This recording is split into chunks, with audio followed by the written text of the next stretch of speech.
Please welcome to the stage ROMA board member Robin Jones.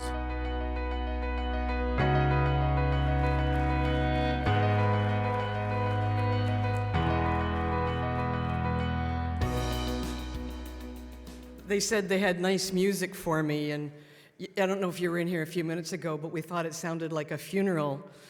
And when Graydon comes out, he's going to be checking for flowers.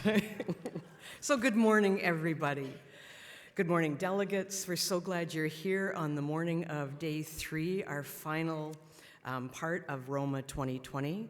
I'd like to take a moment and express a warm thank you on behalf of you and the board to our sponsors who provided us with the opportunity to learn and provided us with some insight this morning. So it is my pleasure to introduce the moderator of the social policy panel discussion. While each speaker will address a different issue, there will be an opportunity to ask questions following their presentation. Dan McCormick's professional career is centered around social issues.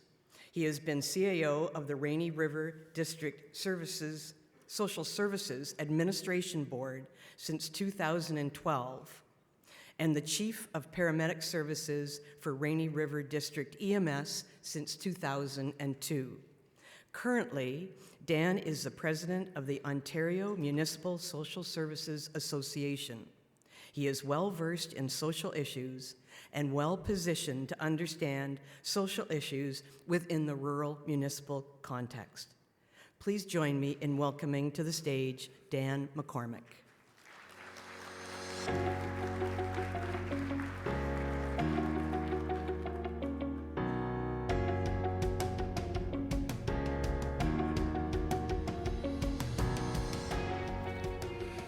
Good morning and welcome to our final day at ROMA 2020 conference. Hopefully everybody had a nice breakfast and are already and poised to hear some exciting speakers. So today's plenary session is on social policy, rural social policy. And we have with us 3 panelists to discuss issues affecting our municipalities. Please welcome Graydon Smith, the Mayor of Bracebridge, who will be discussing the opioid crisis. We also have Sonia Jourdain, Executive Director of Victim Services of Leeds and Grenville, and she'll be discussing human trafficking. And with us at the end is Dr. Barbara Perry, professor with the Faculty of Social Science and Humanitarian, University of Ontario Institute of Technology, and she will be discussing hate crimes. As noted earlier, following the discussion, we will have some time for questions from the audience. I'd now call on Graydon to open the discussions.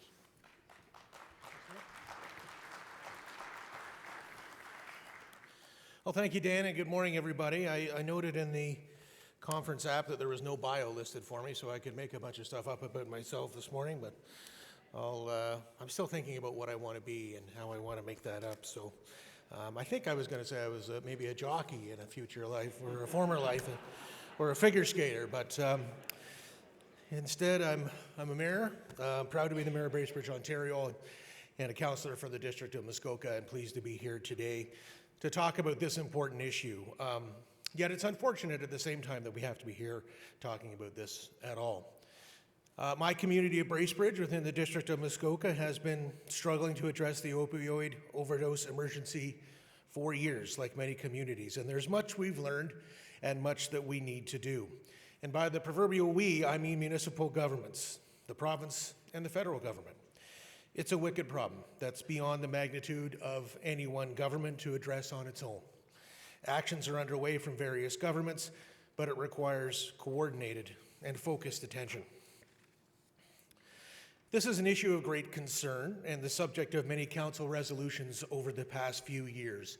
And as chair of AMO's Health Task Force, we worked to come up with recommendations in the past year on how to address this emergency.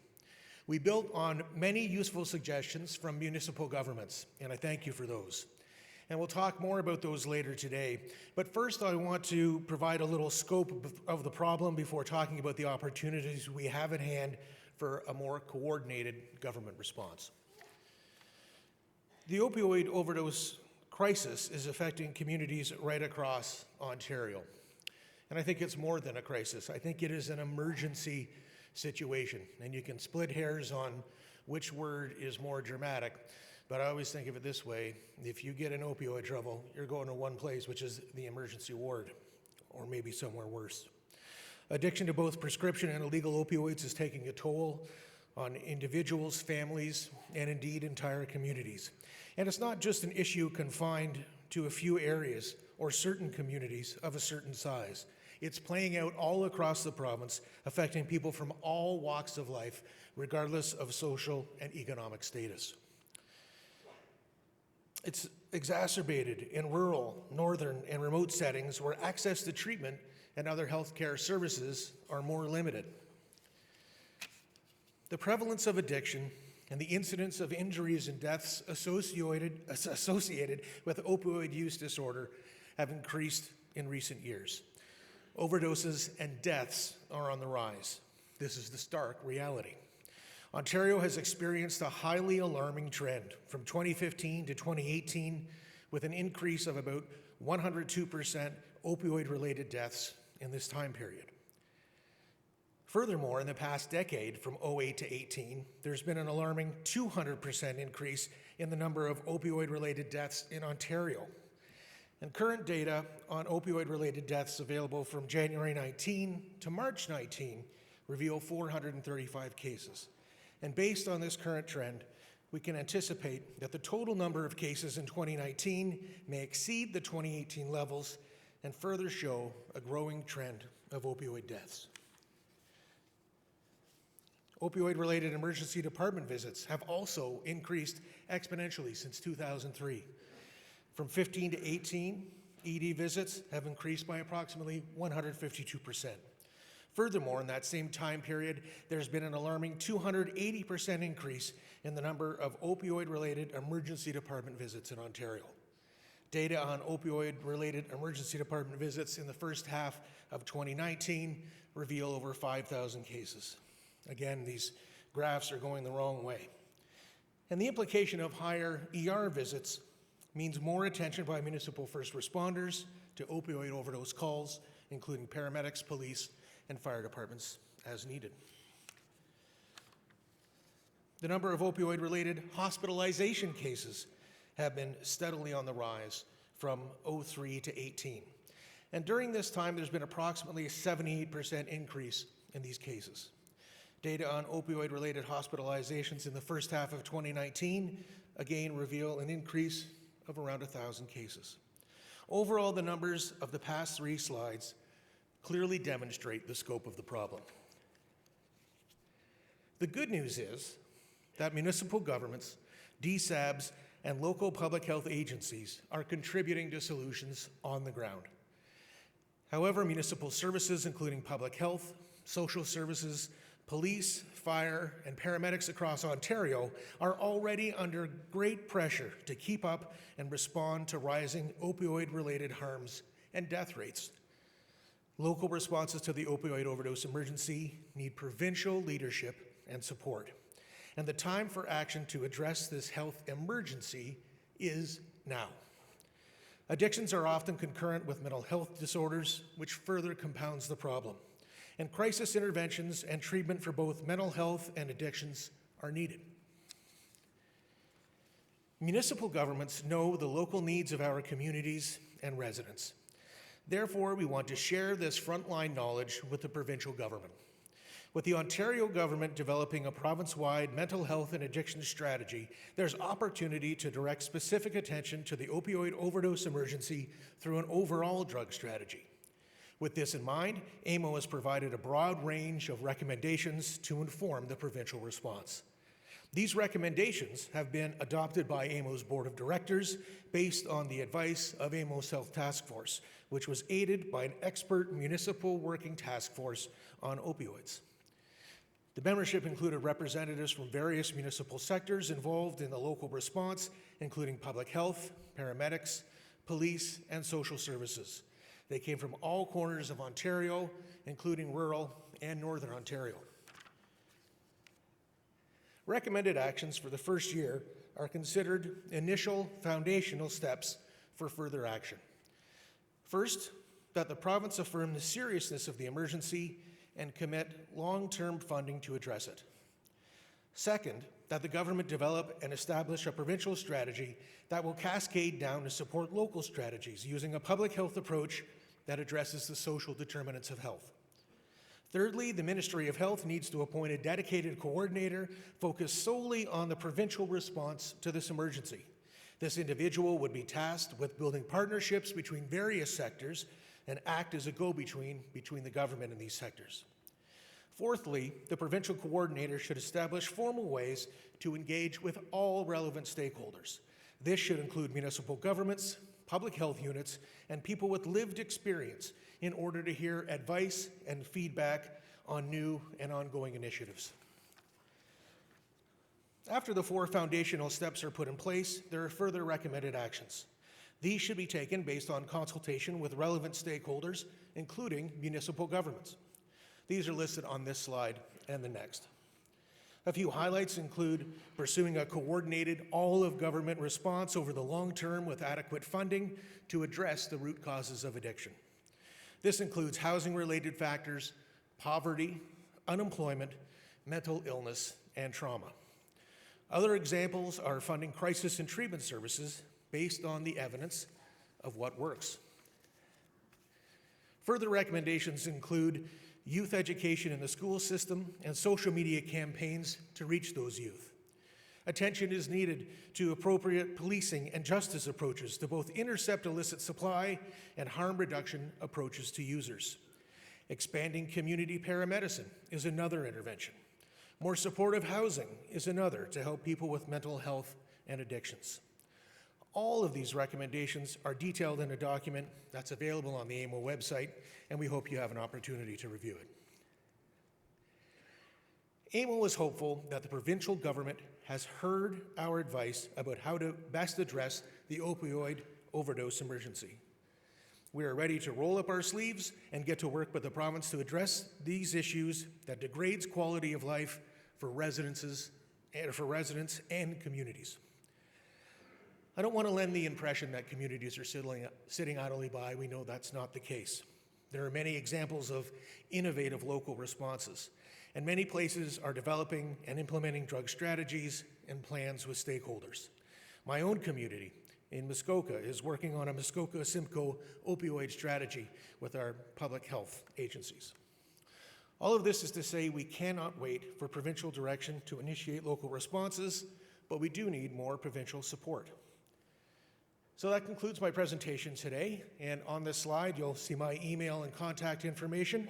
I've also listed the contact information for Michael Jasek, an AMO staff member who was a great help in putting this presentation together, so thank you, Michael. And Michael is also the support for AMO's Health Task Force, and he was the chair of the Opioid Working Group. So I look forward to your questions at the end of the presentation, and thank you very much.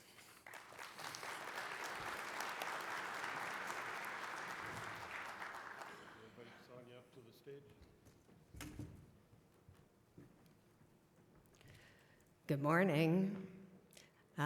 So human trafficking is something that is really, really hard to cover in about 10 minutes. So I'm going to run through some slides and I'm going to go through them really quickly, and I apologize for that.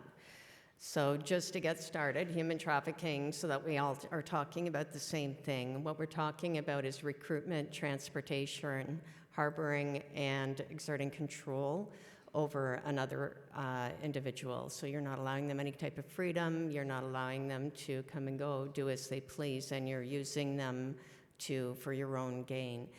Something for us in rural areas that's really important to understand is that transportation of human trafficking does not need to occur for it to be human trafficking. So you don't have to be going up and down the highways. That absolutely happens, going up and down the highways, and we deal with it a lot. But there's also another sector of folks that are trafficked that are within your communities and are being trafficked within your communities, and that's what I'm here to talk about. So one of the things that I get frequently when in all of the training that I do in the communication is that doesn't happen here. You know, small little idyllic town, right? Everybody knows everybody. That just doesn't I can't believe that. So the following people are snippets of human trafficking victims who have been born, raised, recruited from, and trafficked in rural towns. So Jane Doe number 1, under 16 years old, 2-parent home, low income, unsafe neighborhood, met a new female friend who introduced her to her trafficker.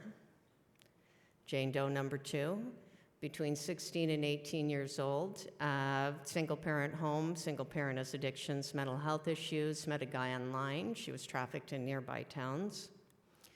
Jane Doe number 3, between 18 and 25 years old, parents live in a different location from the rural town that she lives in. Met a much older boyfriend who is trafficking her in the same rural town, and he's using a series of, if I recall correctly, using a series of hotels, moving her around through that way within the small communities of where they are located. Jane Doe number 4, under 16, grew up on the farm. 2-parent home, middle class, met a boy at work and like at a quickie type of job, and he started trafficking her in the same rural town. Next, Jane Doe, early 20s, cognitive disabilities and addictions issues, trafficked by family members in towns and cities. And then I think the last one that I've thrown on here, early 20s, from another country, 2 parents, affluent family, trafficked by the host family in the rural town where they were living. Oh, one more. And 16 years old, 2-parent, upper middle class home. Her and her friends met some guys online, and she was recruited into trafficking that way.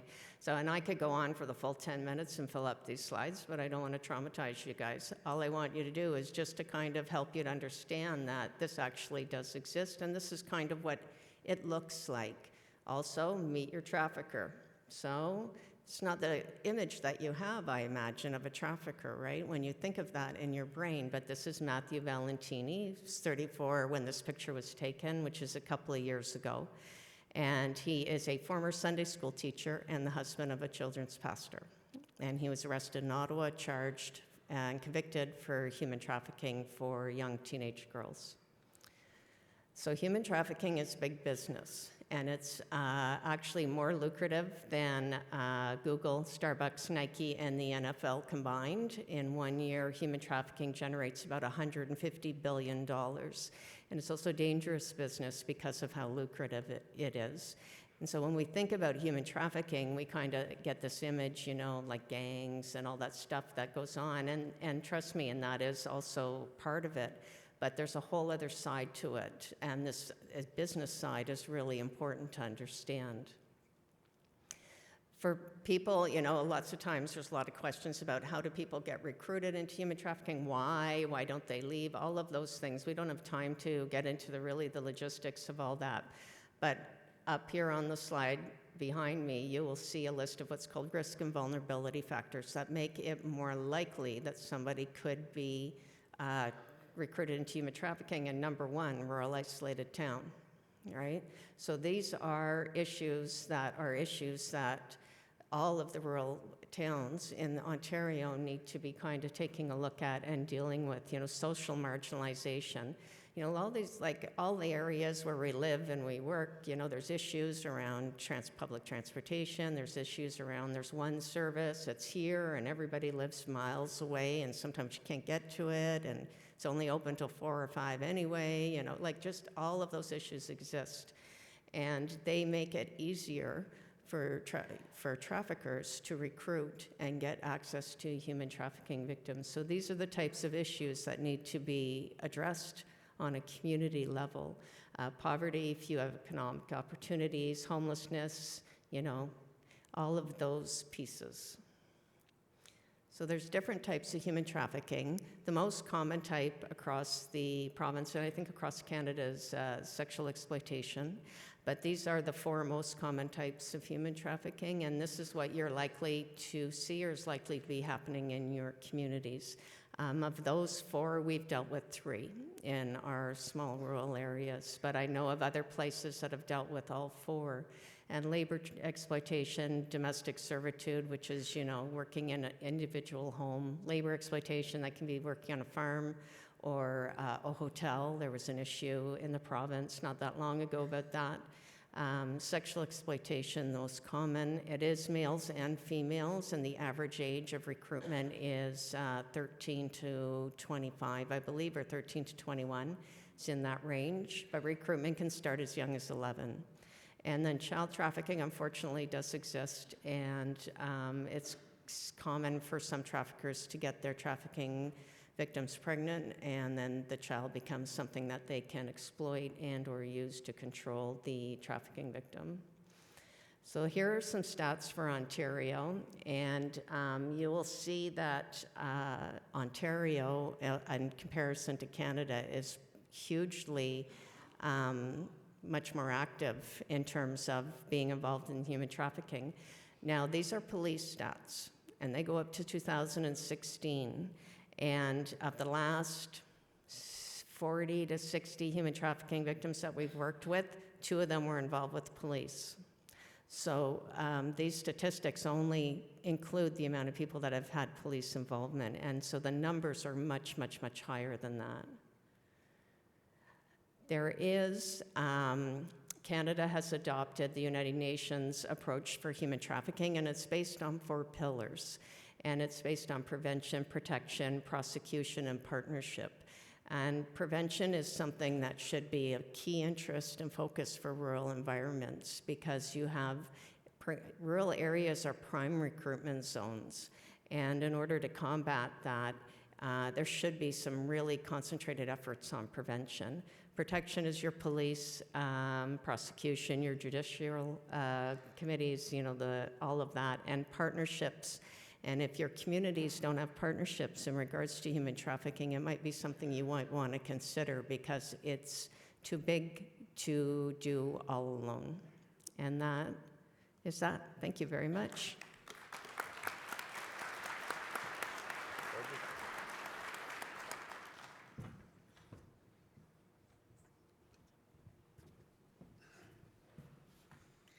Good morning, everyone. Happy to be here. Really glad for the opportunity. I'm a farmer's daughter from Prince Edward County, so rural issues have always been a great concern to me in my personal life, but also in my academic career. So I want to tell you a little bit about what hate looks like in our communities. And again, growing up, I know that it was a problem then. I was a bully in grade school, so I know sort of that side of the equation. And now I think I'm atoning for that in the work that I do professionally. So I want to talk to you a little bit about both organized and unorganized hate, that is, organized hate groups as well as hate crime that's more common than the activity associated with hate groups. But first I want to sort of put it in context a little bit when we're thinking about rural communities. There is a history in Canada's and Ontario's rural communities around organizing and organized hate, in the earlier part of the 20th century. KKK was very active in rural communities, farm communities especially, across Canada, as you see here. This paper refers to a rally of 25,000 just outside of Kingston in the early part of the 20th century. Moving up sort of a little more timely, if we look at some of the patterns that are being experienced in rural communities around cultural shifts and demographic shifts, that also creates some concern, some anxiety in communities that often results in conflict between communities and conflict directed towards particular communities. So what you see here in orange is a proportion of new residents that are immigrants. So not just newcomers to the community, but newcomers to Canada as well. And as a proxy here for rurality, we're really looking at some of the rural provinces. So we see that The western provinces, in particular Manitoba, Saskatchewan, are among the provinces that are experiencing that sort of demographic growth and change. But we also see that increasingly in smaller communities in Ontario as people move out from Toronto to more affordable locations in smaller communities. We can also look at public opinion polling, and again, we sort of have to look to the sort of those rural provinces. But here we see that in a recent, I think it was an Environics poll in 2016, the question was overall, do you think there is too much immigration in Canada? And we see in the rural areas, again, that there's an increasing belief that immigration is too high. And in particular, a follow-up question to that was, do you think there's too much non-white immigration? Which is a really frightening question. And the responses were even more frightening in that there were very high rates there, and again, higher in rural areas. Some of that is influenced also by this perceived sense of loss or a grievance within the communities. And you see here unemployment rates and education levels. So as you move to the right in each of these sets of columns, that's sort of more increasingly rural. So you see that there are higher rates of unemployment in rural areas and lower rates of education. And both of these tend to be correlated with more prejudice, more racism, more homophobia, the sorts of anxieties that we're talking about here.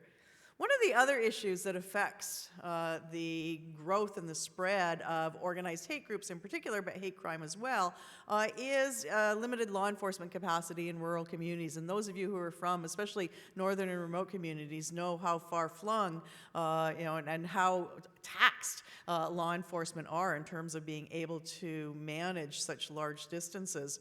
The other problem is turnover as well, so that law enforcement don't become embedded in their communities, don't really fully understand their communities very often in rural areas.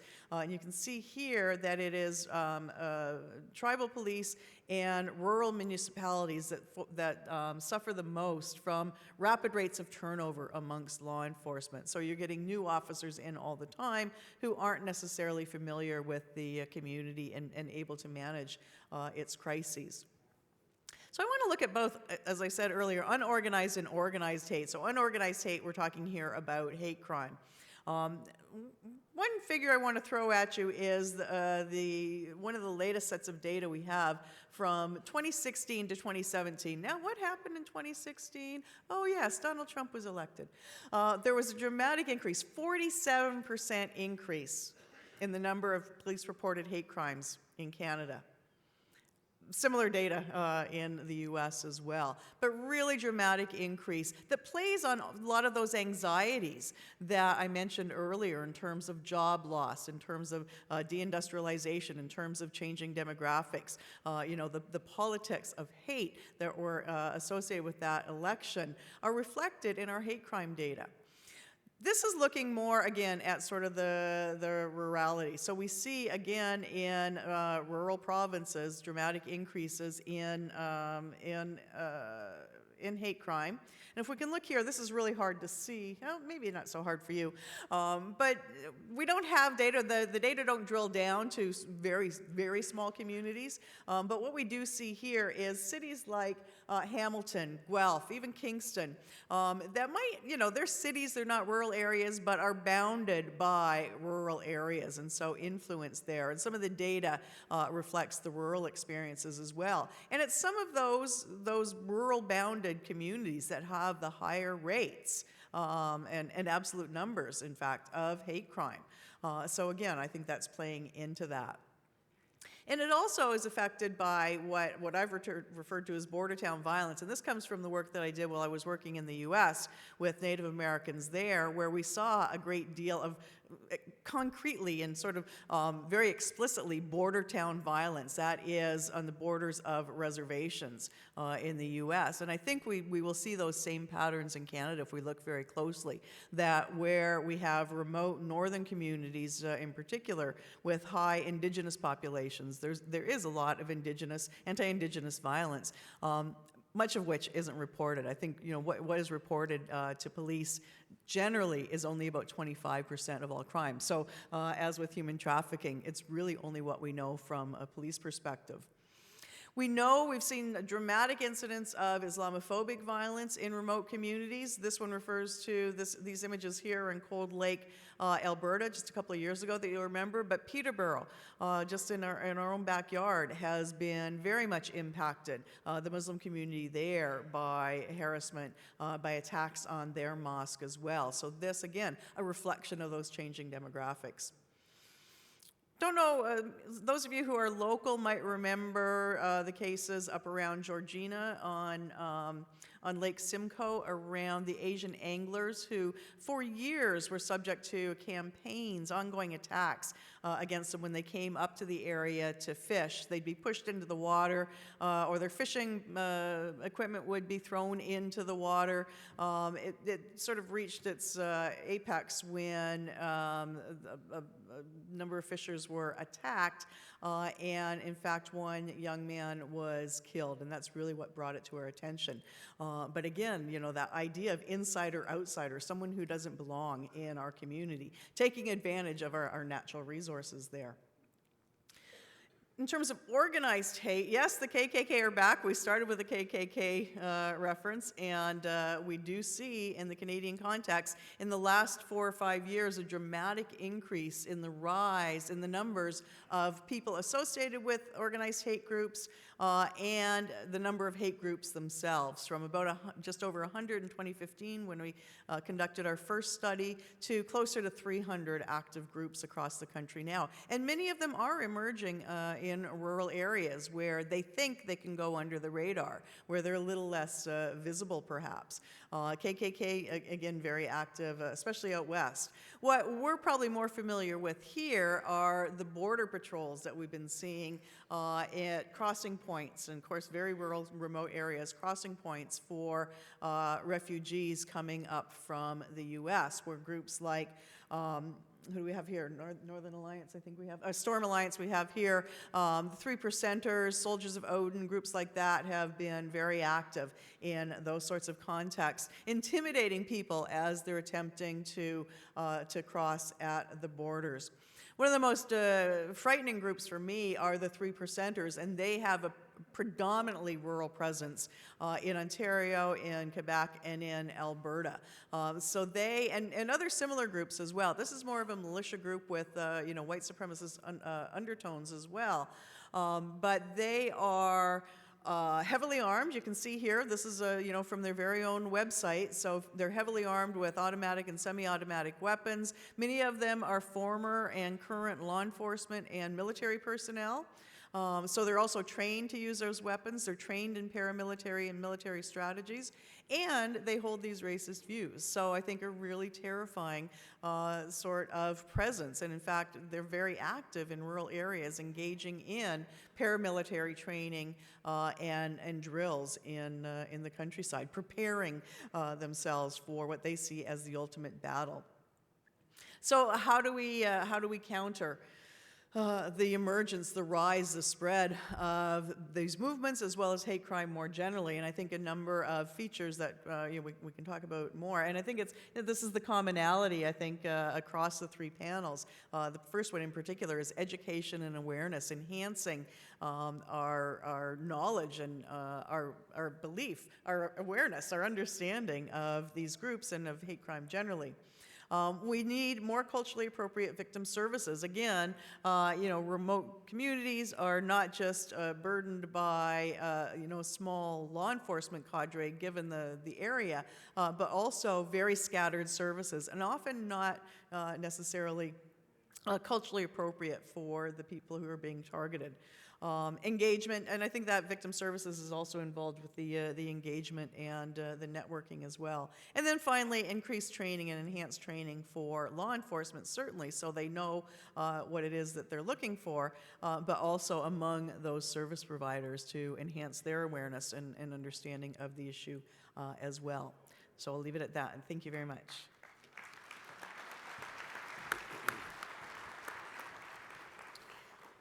Thank you, panelists. I find your stories and your topics both interesting but very concerning to our municipalities and our whole social network. I'm going to start off with a couple posed questions for the panelists, and then we'll open the mics up to everybody. So the first question I have for all three panelists is, what is the most important step that municipal governments can take in their communities to contribute to addressing the problem of opioids, human trafficking, or hate crimes? Greg, we'll start with you. Thanks, Dan. I think really local responses are incredibly important, and they need to be coordinated based on the partnerships that exist in your community. And I talked about getting stakeholders together in the presentation. Public health is obviously well suited to help position and convene these types of activities and bring other people into the tent. But you really need to understand your local circumstance and develop a strategy that suits your community. While the emergency is happening everywhere, there are just local circumstances in every place throughout Ontario that's going through this that need to be brought into part of the solution. In my district, and I referenced it very quickly, we've got an opioid strategy. It's the Simcoe-Muskoka Opioid Strategy. Public Health and the LIN led that process and began in about 2017 and started to implement it in 2018. And like, you know, all strategies like that, there's some low-hanging fruit to collect, and there's some longer-term projects, so they're well underway. They've got some of that low-hanging fruit, which is great, and they've got goals for the future to continue to enhance. Yeah. Thank you. Sonia, could you take the same question? So I think that, so I have a suggestion and an observation more than anything. I think so the municipal governments should really be looking at having their social service departments develop an MOU or service agreement with your community-based victim services department so that you can more effectively tackle the realities of the boots on the ground issues in terms of human trafficking, because you're actually kind of dealing with the same clients. And it would be much more effective, especially for rural communities that lack resources, if you could pool those resources together. And you could address quite a number of things. The other piece that I just want to kind of point out is that it seems that, you know, municipal governments get very, very busy in terms of the business of running a business, right, and keeping communities. And the ultimate end goal of everybody is always to have a safe and prosperous community. But that seems to be done somewhat separate from some of the social issues that are happening. And while there's a lot of support, which is greatly appreciated, it's not taken from a necessarily holistic point of view. Because when you have a vulnerable populations over here that are struggling, whether it be you know, drugs, human trafficking, hate crimes, whatever it is, and that influences how prosperous and successful your community is going to be, because how well you deal with that ultimately impacts your overall success and your overall prosperity as a community. Because at the end of the day, if there's elements of your community that don't feel safe, whether you're seeing them in your face or not, that becomes the distraction and the priority for everybody in the community, and it takes away from levels of creativity, it takes away from being able to work, it takes away from every other aspect that you guys are working your butts off trying to get done from the other side of things. So just to keep in mind when you're doing that work and that planning, that there's this other piece here that is actually has a larger influence on your level of success than it seems like on the surface. Yeah, thanks for that question. Sort of, it's almost ditto what Sonia said in terms of hate crime, because it really is about building resilient communities that are cognizant of these sorts of problems that are emerging in their own communities and having the capacity to respond to them. So I think there's sort of two mechanisms there. One is to engage with the Coalition for Inclusive Municipalities, which is a UNESCO sponsored coalition that does engage with large and small communities to help develop strategies that will enable them to confront and challenge hate crime where it emerges, and these hate groups as well. And associated with that is the development of diversity inclusivity strategic plans and diversity and inclusivity committees as well. And I know that there's work just starting in a lot of areas. I mean, Durham Region, for example, as urban as we now are, it's only recently that cities like Oshawa, where I am right now, has developed a strategic plan in this area, has developed a committee in this area. So they really didn't have the tools. And that's in an urban setting, so I can imagine how difficult, how challenging it is in a rural area as well. If I can provide an example, it's from the work that we did in the study we published in 2015. It's Lethbridge, Alberta, which, a small city in southern Alberta, which had all the earmarks you would have thought would have been vulnerable to the emergence of hate groups on the ground.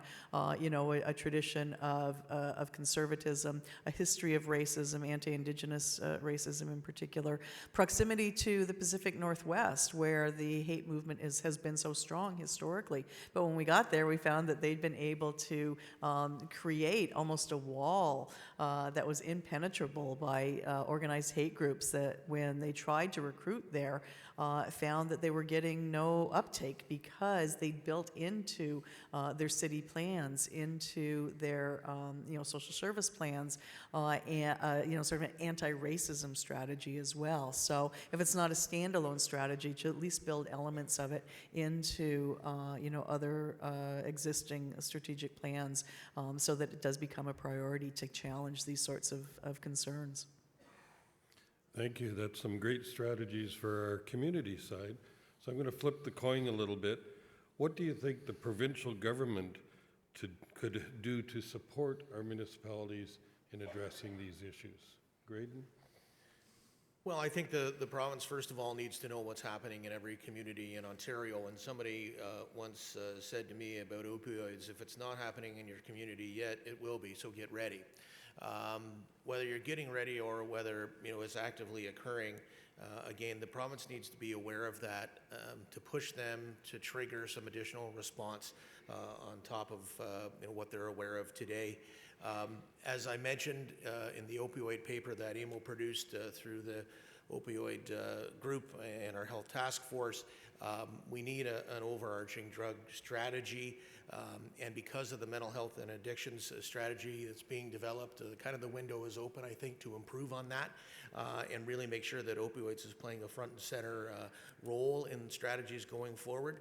A provincial coordinator, I think, needs to be installed to really ensure that all-of-government approach is being implemented. As we know, these are not siloed issues. Opioids is not a siloed issue unto itself. It reaches across many different socioeconomic issues and issues that the government is trying to tackle, but maybe across multiple ministries. So there needs to be somebody there to coordinate that. And I think those are the big steps we can take right now with the province. Again, so it's really awareness. Make sure they have that drug strategy, make sure that they can get a coordinator in place, and then provide support, whether it's through services or financial support, to really back all this up. Wonderful. So the provincial government's actually done some really awesome things in regards to human trafficking, and a couple of things that they've done is created a Canada-wide hotline, and they've recognized that this is a big issue, and they're starting to put some dedicated funds towards addressing some of these issues. So where things could potentially use some assistance is, again, for rural areas. What ends up happening is if you have somebody from a rural area and they need assistance, maybe they need a specific type of treatment, they typically have to get sent off somewhere else in the province, quite a distance away, or to another province entirely, as far as Alberta or BC. And that really decreases the opportunities for success because they are completely separated from whatever supports that might exist for them within their communities. And so I think one of the challenges and one of the things that the provincial government could assist with in terms of the municipalities is helping municipalities find a way to create programming that is financially supported by the government within smaller rural communities that allows people not to have to send victims quite so far away from home and give them a higher opportunity and chance for reconnection with the supports that they have available to them. Yeah, I think there are a couple of strategies that I see as particularly important from the provincial level around hate crime. And one of those is, as I mentioned earlier on, is sort of the lack of capacity that rural law enforcement have to deal with this problem, and part of that is the geographical distances they have to cover. But it's also a broader problem of training and awareness. I mean, even in urban communities, even those that have hate crime units, even those that have had some in-house training, still grapple with understanding what hate crime is, what hate groups are even, where they cross the line from free speech to hate speech, those sorts of issues. So I think that at the very first stage, that enhanced training is vital for law enforcement across the board, and perhaps especially for rural communities where they maybe don't come in contact with these sorts of things as often as urban police services, or where they don't have regular access to, Toronto Police College or Ontario Police College training, for example. So to roll out training packages for rural communities that are specific to the needs and the exigencies of rural communities as well.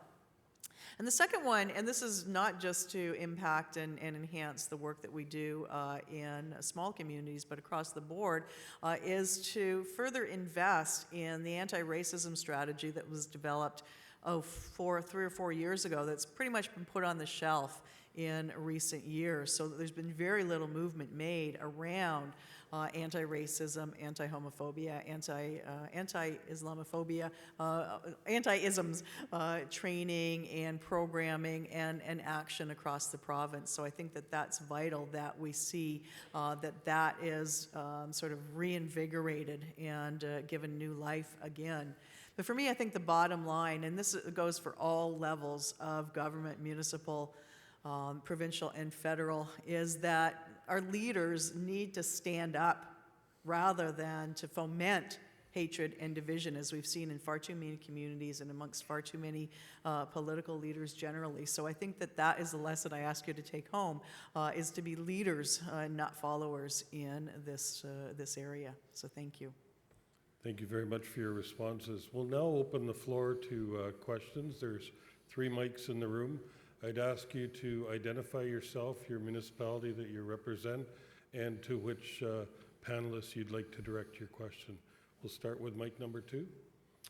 I'm Bongo from the Township of South Algonquin. I have a question for Barbara Perry. What is your advice for dealing with and managing hateful messages online, on social media, especially if they are directed toward council or staff or anything like that? Yeah, and that's really where a lot of these trolls live, is really online, and it's so ubiquitous and really difficult to challenge. But I think, especially when it's directed towards specific individuals, law enforcement absolutely need to be called in at that point in time. But we also need to develop a culture where we feel safe, we feel enabled, and we feel obligated, I think, to respond against those sorts of statements as well, collectively. Thank you. Mic number 3. Yes, my name is Judy Brown. I'm from the town of Perth, which is in Lanark County. It's not so much a question, but it pertains to what Graydon spoke about, and not just problems with opioids, but with drug addiction in general. We have a municipal drug strategy committee. It was started by interesting people in the community. The health unit is involved, and each municipal council is invited to send a representative to the committee. But in contrast to all of the information that's been presented, and thank you for informing me. I wish things weren't like that, but it's good to be aware. So I don't know if people have heard of the Icelandic model. 20 years ago in Iceland, there was a huge rate of youth addiction. And so they asked themselves, what makes people want to use drugs? And it was because it gave them a buzz and it made them, feel better. And they think, there must be other things that will make these youth feel better. So they undertook a program where kids could sign up to find something that made them feel good. They could take free lessons in ice skating, hockey, ballet, or whatever. There were just a whole bunch of alternatives as opposed to being idle and looking for something that made you feel good. So we have, the committee has applied to and had liaison with the people from Iceland and have just signed a contract to cooperate with them. The first step is to do a survey of kids in grade 10 to get some sort of concrete evidence as to how large the problem is, and both school boards have agreed with that. So I'm gonna thank you for your comments, but I'd like to get to some questions for the panelists, if you don't mind. Okay. Thank you. Mic number 2. Oh, thank you. Just wanted to talk to the Mayor of Bracebridge. So you talk about the opioid crisis being an emergency, and that's okay for AMO to state, but for us as mayors, we cannot sign a document declaring it as an emergency, because under the Municipal Act, if we do so, everything within our municipality must stop, and we must deal with the emergency immediately. Climate Prevention Group came in to my municipality insisting that I sign as an emergency. And then they also happened to state that several municipalities that had already done this were being sued because they did not react to the emergency. So that's an important issue for everybody here to realize. As your municipality, you sign as an emergency, you are committing everything within your municipality to that emergency, and every other business stops in the municipality. Important issue to learn. The other one is about the human trafficking, and I'm so glad you brought it up. We have no idea how easy it is to have our children go into this, especially in the small rural areas. And so I'm from North Dumfries Township, and I'm the mayor. And in March, we are offering what's called Chelsea's Story. And it's a group of actors that actually act out how human trafficking happens. And it happens really easy. It's a young girl that finds her first boyfriend, and he may be a teenager, but the family never meets the boy, and the boy lures the girl, and finally she moves out with him, and she becomes trafficked. It's so easy, and we as adults must step up. So in my forum in March, when I'm offering it, I'm asking grandmothers to come out and mothers to come out, because a lot of us grew up with the mom at home. Well, I'm dating myself, sorry. And so now we can't survive on 2 incomes, so we have to ask grandparents to step up. And so we have to open our eyes and do everything we can for our youth. Thank you. Thank you. I'll go to number 3, and if I could ask you for a question for the panelists, please. Dan, can I just make a quick comment? Quick question? I just wanted to reply to Her Worship with regard to the use of the term emergency, and we got kind of to the edge of doing that in our local municipality and pulled back and used some different language because we were concerned about that too. From an AMO perspective and from our working group perspective, we can call it whatever we want. So we can use those terms that really highlight it in bright flashing lights. Recognize that if communities want to refer to it in a different way, whether it's a problem, a situation, a crisis, I think find the language that's right for you, but find that language and send it along to the province and let AMO know as well, so everybody knows that it is occurring. Yeah. Thank you, Greg. Mic number 3. Yeah, thank you. My name is Lloyd Ferguson. I'm a councillor in the city of Hamilton. We were #1 on the chart for hate crimes. And I just finished up a 5-year term as chairman of our Hamilton Police Services. And similar to what other police services do for impaired driving, we put a public campaign out encouraging the victims of hate crimes to report it to police. And that's when we saw the big spike. And we're actually quite proud of that, to be #1. That means that people are calling our police service and are reporting it so we can keep the database and be able to deal with the issue. So to the right person on the panel, would you encourage other police services to do the same from your experiences? Absolutely, and that's what you mentioned is the thing that you have to be not afraid of, and that is to see your data spike, because if you're doing it right, it should spike for a period of time. Again, larger municipalities are doing that. They're doing a lot of outreach with communities that are frequently targeted, in particular, those that are especially vulnerable, the Muslim community, Jewish community, LGBTQ communities, and that is just so important. Whatever you can find, whether it's through personal contact or online reporting, that's proving really effective in a lot of areas as well. But you've got to get out there and assure the community that it is safe and it is necessary as well to report their victimization. But your officers also have to be trained to know how to respond to those complaints as well. Thank you.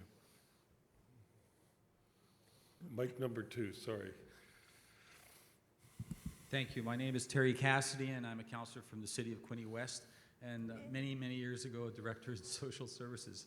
I was intrigued by Sonia's comment about a memorandum of understanding with our social services departments, and in fact, maybe all panelists could speak to this. I'd like to know a little bit more detail on what you'd like to see in that, because I think you're hitting the nail on the head there in terms of you need to have a really very serious local response to the issues, all of the issues. And I think you've hit upon something good there. So I'd like a little bit more detail on what you'd like to see in that MOU.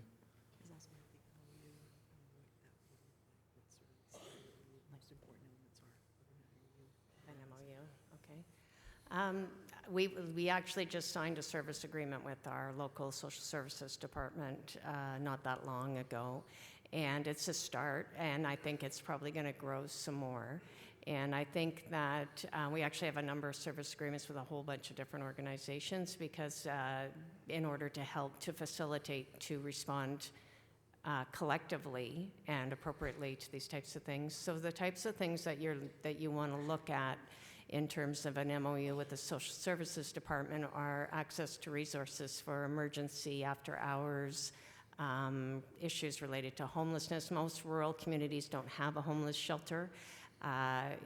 Human trafficking victims will often present as homeless in many ways, shapes, and forms. People don't come forward and go, hey, I'm a human trafficking victim. So what you see first off is things like somebody's homeless, things that somebody's struggling with drug addictions, and those types of things. So when you create some kind of service agreement or MOU between the two organizations, they should be targeting those types of issues, which both organizations have to deal with anyways, in terms of the homelessness, in terms of how to get somebody somewhere, in terms of ensuring there's partnerships with the different food banks or whatever it takes to make sure people have food, have shelter, have clothing, like all of those types of things, but through the lens of a longer term